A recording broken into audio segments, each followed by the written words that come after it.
आज के इस एडिटोरियल में हम लोग बात करने वाले हैं H1B वीज़ा के बारे में। इससे पहले कि हम लोग बात करें H1B वीज़ा क्या है,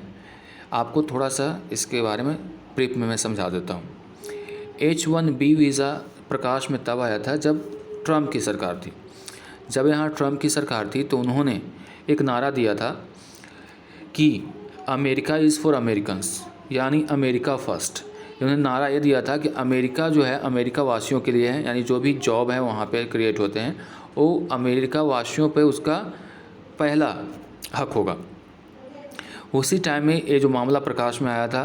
कि कई लोग ऐसे हैं जो कि अमेरिका में जाकर काम करना चाहते हैं या फिर स्टडी करना चाहते हैं, उन पर रोक लगा दी गई थी, उस पर बैन कर दिया गया था। वहीं अगर देखें कि जब जो बाइडेन की सरकार वहाँ आई यूएसए में, तो वहाँ के जब वो राष्ट्रपति बने, जैसा कि उन्होंने प्रॉमिस किया था चुनाव कैंपेन के दौरान यानी इलेक्शन कैंपेन के दौरान कि जब उनकी सरकार बनेगी यानी जो बाइडेन की सरकार बनेगी तो फिर से ये जो वीज़ा है जिस पे बैन लगा हुआ है H1B वीज़ा, उसको बहाल करेंगे। अपने वादे के हिसाब से उन्होंने इस पर फिर से काम करना शुरू कर दिया है, उसी के बारे में टॉपिक है।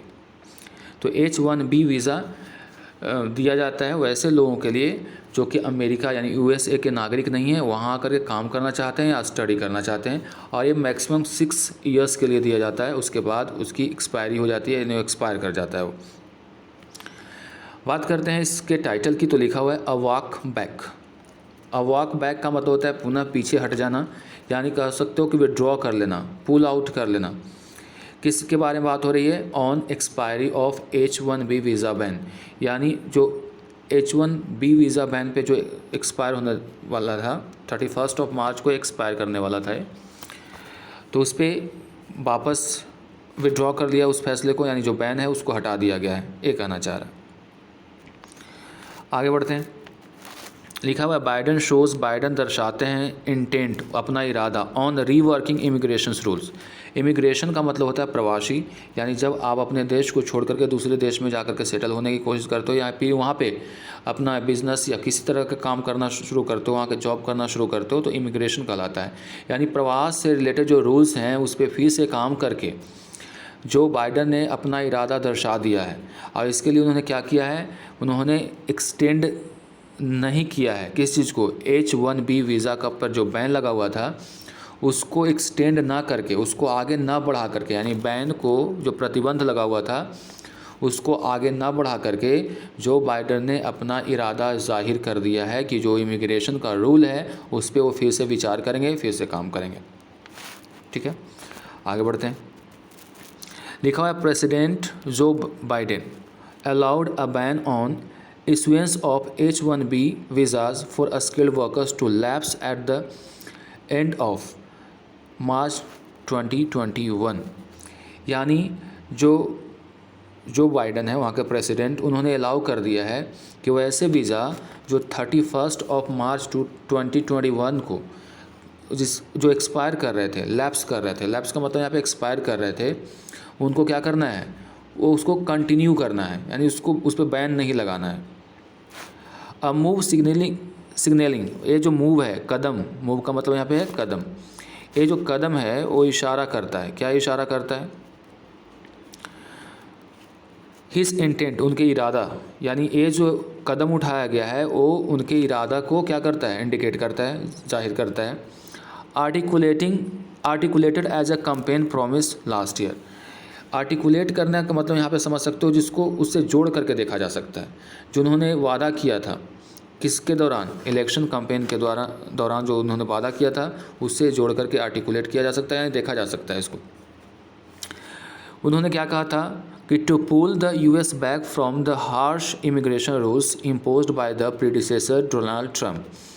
जिसमें क्या हुआ था कि US जो है वो वापस वो ले लेगा। पुल बैक का मतलब होता है वापस लेना, विड्रॉ कर लेना, किस चीज़ से, जो हार्श मतलब कड़ा, इमिग्रेशन मतलब प्रवासी रूल्स लगाए गए थे जो कि इम्पोज़ किए गए थे। इम्पोज़ का मतलब होता है ज़बरदस्ती थोपना, अगर कोई चाहे या ना चाहे इम्पोज़ करना मतलब लागू कर दिया गया।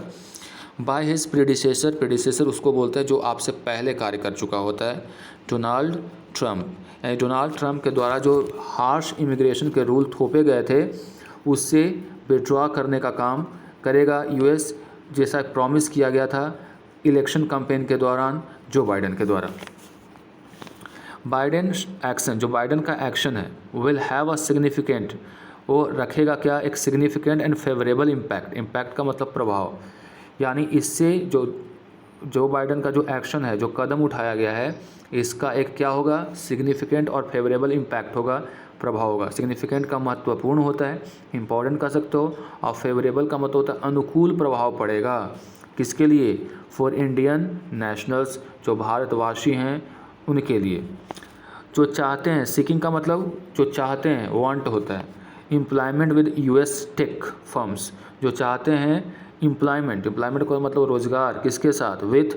यूएस टेक फर्म्स, यानी जो यूनाइटेड स्टेट्स के टेक्नोलॉजी से रिलेटेड फर्म्स मतलब कंपनियां हैं, उसके साथ जो रोज़गार चाहते हैं, उसमें जो रोज़गार चाहते हैं उनके लिए एक बहुत ही इम्पोर्टेंट और सिग्निफिकेंट एक फैसला कहा जा सकता है। आगे देखिए क्या है, गिवन दैट, गिवन यहाँ पर प्रीपोजिशन की तरह काम कर रहा है, जिसका मतलब होता है कंसिडरिंग, कंसिडरिंग दैट, यानी गिवन दैट यानी considering that they were the largest demographic to benefit from this visa annually. क्योंकि एक चीज़ एक कंसिडर करते हुए, एक बात में ध्यान में रखते हुए कि दे आया है इंडियंस के लिए, वर द लार्जेस्ट डेमोग्राफिक, सबसे बड़ा पॉपुलेशन है जो इस वीज़ा से फ़ायदा उठाता है। ये सबसे बड़ा पॉपुलेशन है भारत का जो इस वीज़ा से फ़ायदा उठाता है, ये कहना चाह रहा है। एनुअली मतलब वार्षिक तौर पे। आगे है दे ग्रांटेड, सॉरी दे गार्नर्ड, गार्नर का मतलब होता है रिसीव, प्राप्त करना, गेट अप्रॉक्सीमेटली लगभग 70% of the 65,000 H1B visas annually made available to private sector applicants other than students. देखिए क्या है आंकड़ा,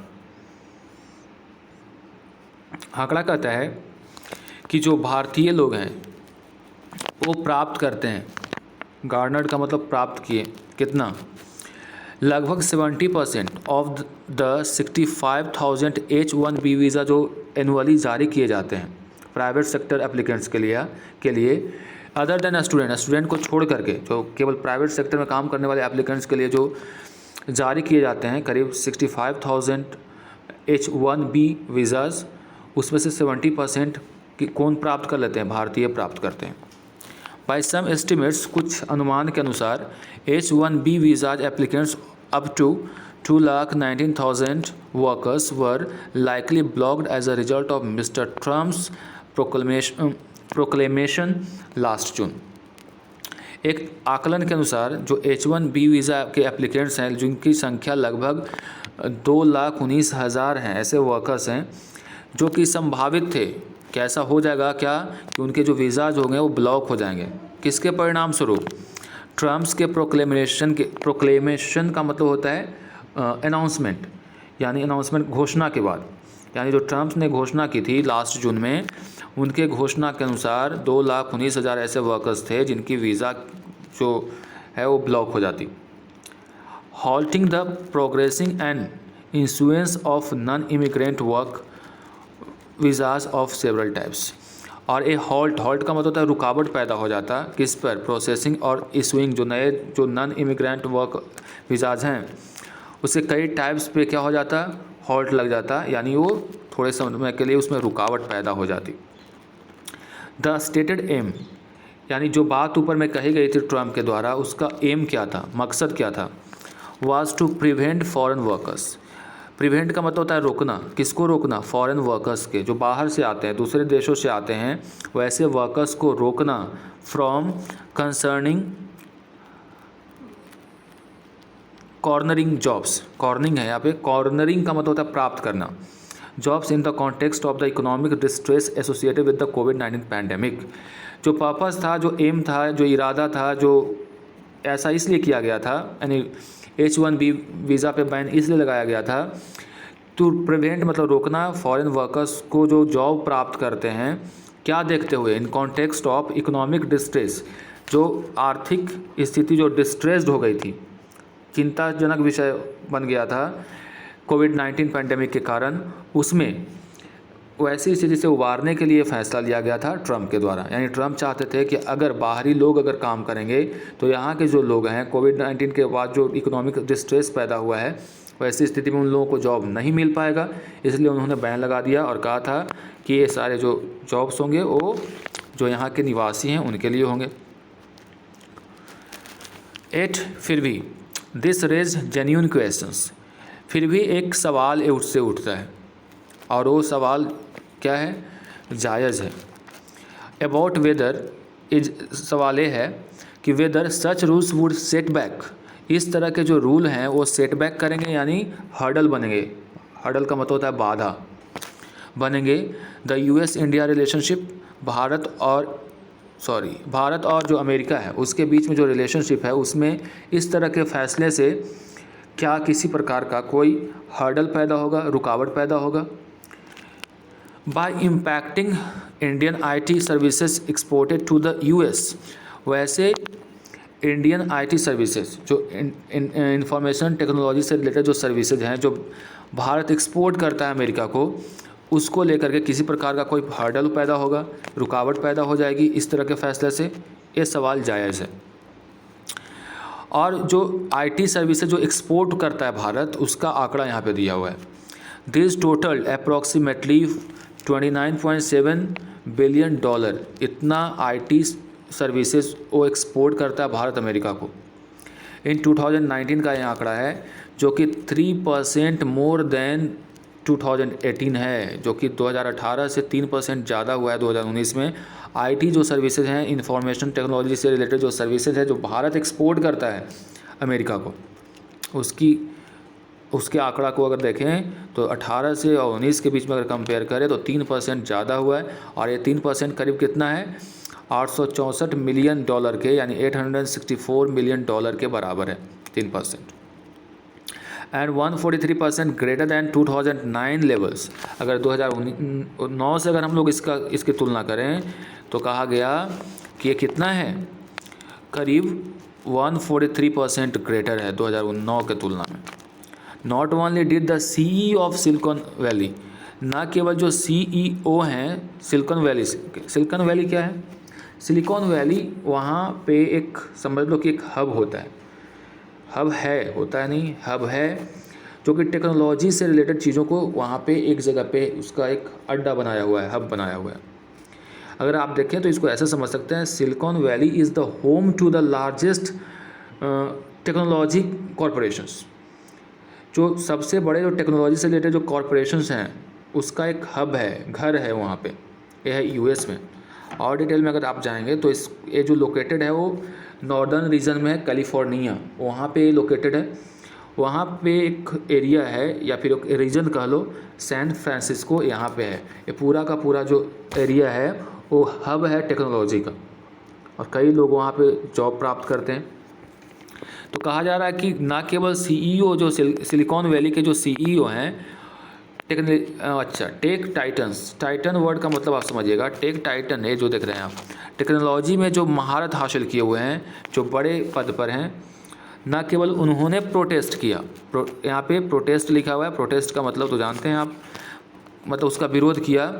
the clamp down on a key source of a skilled labour, जो रोका गया, क्लैम डाउन ऑन जो उस पर व्यवधान पैदा किया गया, जो कि एक की सोर्स है of a skilled labour driving their core operations, but some universities also filed lawsuits challenging a subsequent student visa ban last year. समझिए इसको क्या कहा गया। न केवल CEO सिलिकॉन वैली के जो CEO हैं, जो कि टेक्नोलॉजी के मामले में टाइटन्स हैं, यानी बहुत बड़े व्यक्ति हैं वो लोग, उन्होंने प्रोटेस्ट किया इस रुकावट पे, जो कि उन्होंने कहा कि ये जो जितने भी ऑपरेशंस चल रहे हैं, जो कोर ऑपरेशन, कोर का मतलब जो फंडामेंटल ऑपरेशंस हैं, मतलब जो काम होते हैं सिलिकॉन वैली में, वो जो ए वीज़ा है वो एक स्किल्ड लेबर को अपनी ओर खींचने का एक क्या है, सोर्स है, माध्यम है, ड्राइविंग देयर कोर ऑपरेशन, और उसी के माध्यम से वो अपने फंडामेंटल जो ऑपरेशंस हैं चलाते हैं। यानी CEO का कहना था कि अगर ऐसे वीज़ा पे रोक लगा दिया जाए, ऐसे लोगों को पर रोक लगा दिया जाएगा जो कि एक सोर्स है, माध्यम है कि उससे माध्यम से हम लोग स्किल लेबर को प्राप्त कर सकते हैं, या जो कॉम्पिटेंट लेबर है उसको प्राप्त कर सकते हैं। बट ऑल्सो, यहाँ पे ऑल्सो छूट गया है, बट ऑल्सो होना चाहिए था। यानी न केवल CEO ने विरोध किया, लेकिन और किसने विरोध किया, जो कुछ यूनिवर्सिटीज़ हैं उन्हें तो केस कर दिया। लॉ सूट्स का मतलब होता है केस कर देना, तो फाइल लॉ सूट्स मतलब उन्होंने क्या केस फाइल कर दिया। चैलेंज करते हुए, क्या चैलेंज करते हुए, चुनौती देते हुए सब्सिक्वेंट, पहले तो लेबर जो वर्क फोर्सेस थे उस पर रोक लगी H1B वीज़ा के माध्यम से, और दूसरी ओर जो स्टूडेंट्स हैं उन पे भी बैन लग गया था। तो सब्सिक्वेंट का मतलब होता है उसके बाद, यानी पहले उन पे लगा और इसके बाद स्टूडेंट्स पे भी लगा। जो पिछले साल स्टूडेंट पे जो वीज़ा से रिलेटेड जो बैन लगा था उसका भी विरोध किया गया, किसके द्वारा, यूनिवर्सिटीज़ के द्वारा। तो एक तरफ CEO जो हैं कंपनीज़ के वो H1B वीज़ा के बैन को प्रोटेस्ट कर रहे थे, और दूसरी ओर जो यूनिवर्सिटीज़ थे वहाँ के उसने भी विरोध किया, उसने तो केस दायर कर दिया पिछले साल। लीडिंग टू, जिसका परिणाम ये हुआ, a partial walk back on the rules for the latter मतलब बाद वाले के लिए। यानी पहले वाले जो CEO जो उन्होंने किया, वर्क फोर्सेस को कोई रियायत नहीं मिली, लेकिन जब यूनिवर्सिटीज़ ने केस फाइल कर दिया तो उनको रियायत ये मिली कि इसमें से कुछ, पार्शियल का मतलब होता है आंशिक रूप से, कुछ रूल जो है उसको वापस ले लिया गया, लेकिन पूरी तरह से वापस नहीं लिया गया। यानी जब यूनिवर्सिटीज़ ने प्रोटेस्ट करना शुरू किया या फिर केस फाइल किया तो थोड़ा सा तो उसमें सुधार आया, वॉक बैक हुआ, यानी थोड़ा सा विड्रॉ किया गया, यानी पूरी तरह से इसको विड्रॉ नहीं किया गया। यानी वर्कर्स वाले जो रूल में कोई समझौता नहीं हुआ, वहीं जो स्टूडेंट से रिलेटेड मुद्दे थे उसमें थोड़ा सा सुधार लाया गया। पार्शियल का मतलब आंशिक रूप से सुधार लाया गया। आगे देखिए, in allowing the ban on H1B visa issuance, ये अलाउ करके बैन किस पर, H1B visa issuance to expire, यानी वैसे वीज़ा जो एक्सपायर करने वाले थे उसको आगे बढ़ा करके, यानी उसको इशू करके, mister Biden has walked a fine line. Mister Biden जो हैं, वॉक अ फाइन लाइन का मतलब होता है जो सिचुएशन है उसको बैलेंस करने का प्रयास करना होता है। तो मिस्टर बाइडेन क्या कोशिश कर रहे हैं, सिचुएशन को बैलेंस करने की कोशिश कर रहे हैं between restoring in flow of a skill workers, क्या करने के लिए, रीस्टोर करने के लिए, पुनः उसको बहाल करने के लिए। किसको बहाल करने के लिए, इन फ्लो मतलब आना, यानी आकर्षित करना, the flow of skilled workers into the US में ज़्यादा से ज़्यादा स्किल्ड वर्कर्स आएँ, इसके लिए उन्होंने क्या किया, जो H1B वीज़ा है उसके इशुएंस जो एक्सपायर हो रहे थे उसको और बढ़ा दिया गया, ठीक है, ताकि ज़्यादा जो स्किल्ड लोग यहाँ पे US में आ सकें। ये करके जो बाइडेन क्या करने का प्रयास कर रहे हैं, जो सिचुएशन ख़राब हो गया था उसको बैलेंस करने का प्रयास कर रहे हैं। वॉक अ फाइन लाइन का मतलब ये होता है कि to balance something. A source of productivity increases for its labour force, अगर जो प्रोडक्टिविटी चाहते हो कि उससे ज़्यादा अच्छा प्रोडक्ट मतलब इंक्रीज़ हो, ठीक है, उसका अच्छा रिजल्ट है, तो आपको स्किल्ड लेबर फोर्स की ज़रूरत पड़ेगी, ये ऐसा मानना है। And not being seen as aggressive in, और ज़्यादा वो आक्रामक नहीं दिख रहे हैं इस मामले को लेकर के, in unwinding Trump's era immigration policies, वो ज़्यादा इस बात को लेकर के उत्सुक कह लो या फिर ज़्यादा आक्रामक नहीं दिख रहे हैं, किस मामले को लेकर के, कि जो ट्रम्प के द्वारा ले करके आया गया था, जो ट्रम्प एरा में इमिग्रेशन पॉलिसीज़, उसको पूरी तरह से क्या कर दो, समाप्त कर दो, अनवाइंड कर दो। आगे देखते हैं। ऑन वन हैंड, एक तरफ mister Biden clearly recognises that there are limits to the Trumpian dogma, एक तरफ तो बाइडेन एक क्लियरली मानते हैं कि जो ट्रम्पियन मतलब ट्रम्प से रिलेटेड जो डोगमा है, डोगमा का मतलब प्रिंसिपल का मतलब होता है सिद्धांत, जो ट्रम्प से रिलेटेड जो सिद्धांत हैं, किस चीज़ का, ऑफ इकोनॉमिक प्रोटेक्शनिज्म, इकोनॉमिक का मतलब होता है आर्थिक, और प्रोटेक्शनिज्म का मतलब हो गया प्रोटेक्शन करना, उसको संरक्षण देना, संरक्षणवाद कह सकते हो, यानी अर्थव्यवस्था के जो संरक्षणवाद का जो प्रिंसिपल सिद्धांत है, किसका, ट्रम्प का, उसके लिमिट को ये पहचानते हैं कौन, बाइडेन जानते हैं कि इसकी लिमिट ये हो सकती है। Especially during a period of economic crisis such as the present, और ख़ास करके उस समय जब पूरे दुनिया में महामारी फैली हुई है, यानी इकोनॉमिक क्राइसिस आया हुआ है उस समय, जैसा कि अभी प्रेजेंट में है। Where there will be fewer jobs to reserve for Americans, जहाँ पे बहुत कम ही जॉब बच जाएगा किसके लिए, अमेरिकन्स के लिए रिजर्व में। If the size of the pi is not increase through economic growth momentum,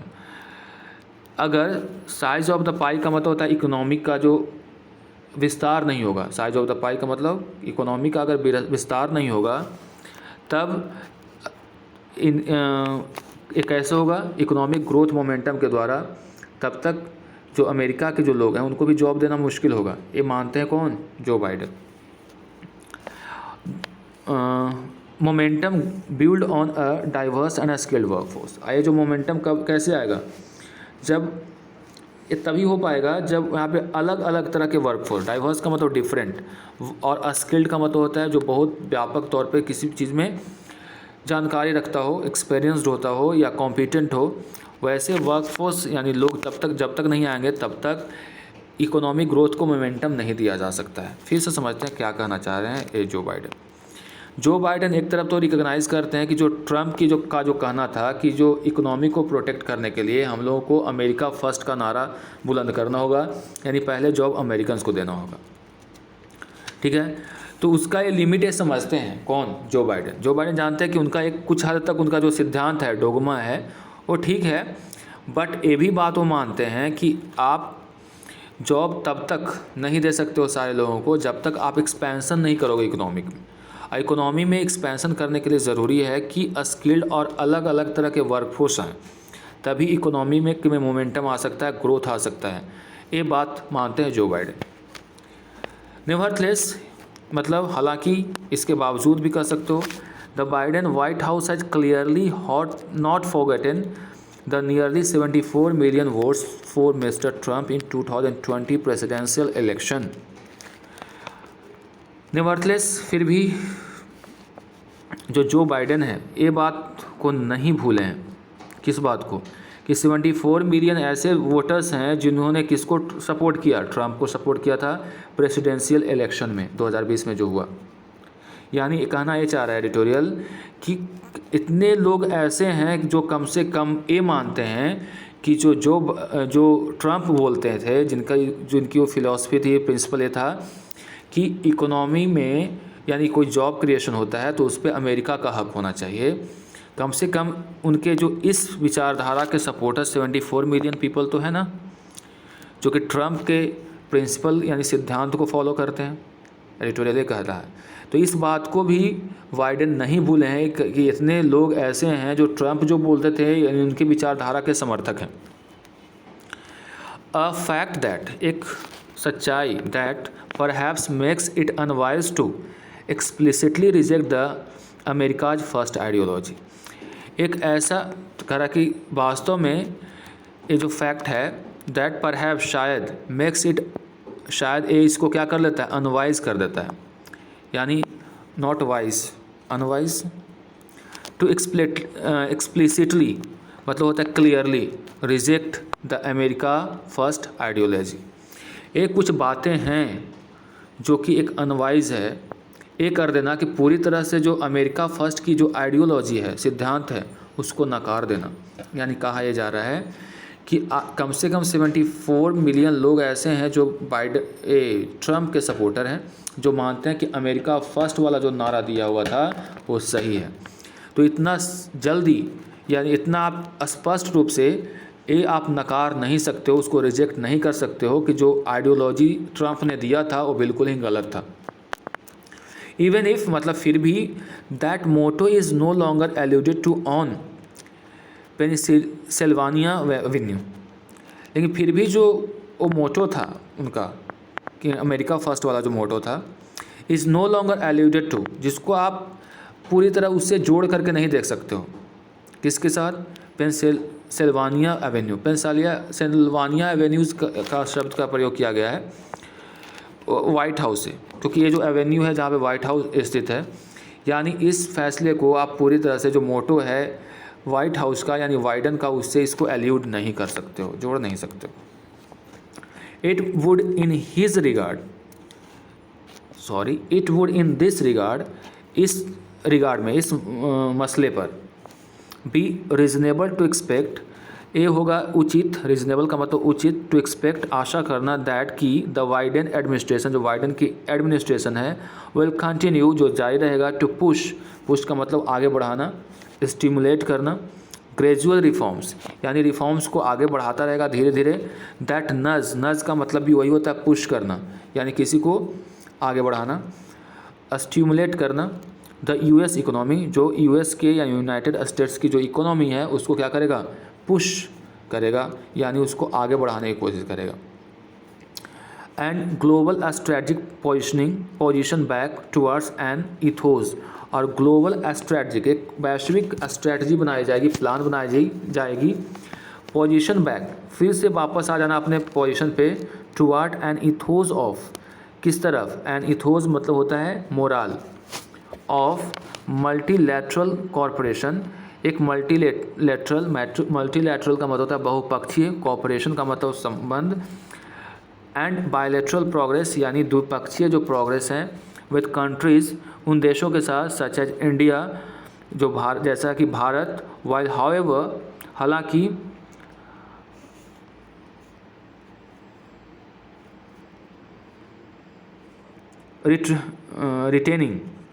retain करना मतलब पुनः प्राप्त करना, अ शार्प इम्फेसिस, एक तीव्र इम्फेसिस ऑन पॉलिसीज़, उन पॉलिसीज़ यानी प्लान पे, that further US national interest in, जो कि यूएस का जो नेशनल इंटरेस्ट होगा, इन अ ड्रामेटिकली ट्रांसफॉर्म, पूरी तरह से ट्रांसफॉर्म कर देना, पोस्ट कोविड 19 वर्ल्ड को। अब एक एक वर्ड का मतलब समझ गए, अब हम लोग फिर से जहाँ से छूट गए तो वहाँ देखते हैं क्या थे। कहा जा रहा है कि it would in this regard be reasonable, अब ए जो होगा एक उचित होगा, टू एक्सपेक्ट आशा करना कि जो बाइडेन की जो एडमिनिस्ट्रेशन है यानी बाइडेन की जो प्रशासन है, विल कंटिन्यू, जारी रखेगा, टू पुश ग्रेजुअल रिफॉर्म्स यानी जो धीरे धीरे जो रिफॉर्म्स होंगे उसको पुश करेगा यानी स्टिमुलेट करेगा, आगे बढ़ाएगा, ताकि जो यूएस की जो इकोनॉमी है वो नज़ उसको किया जा सकते हैं यानी आगे बढ़ाया जा सके, एंड जो ग्लोबल स्ट्रेटजी है उनका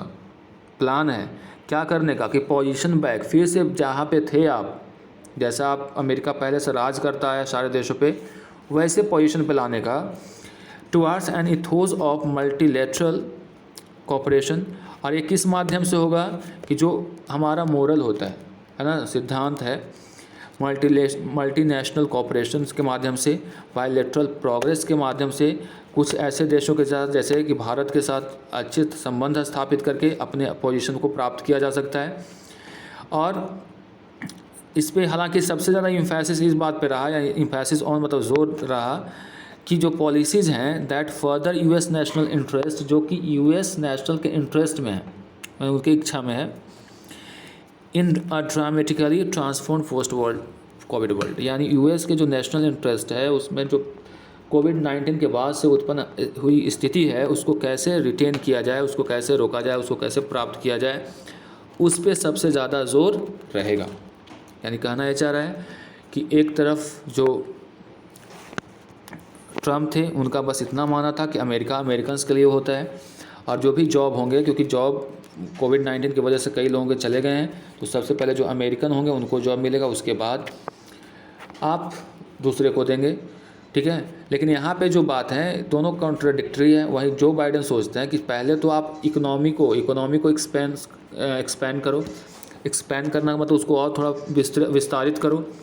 और एक्सपैंड करने के बाद क्या होगा कि जॉब क्रिएट होगा, और जॉब क्रिएट होगा तो ऐसे भी चाहे अमेरिकन हो या किसी भी देश के लोगों सबको रोज़गार दिया जा सकता है। उनका बाइडेन का ये मानना है कि जब तक आप अस्किल्ड वर्कफोर्स का यूज़ नहीं करोगे तब तक आप अपने इकोनॉमी को एक्सपैंड नहीं कर पाओगे। तो वर्कफोर्स पे इनका जोर था। वहीं ट्रम्प का कहना था कि अमेरिकन, यानी वो केवल अमेरिकन के लिए है। अब एक और ये देखने को मिल रहा है कि जो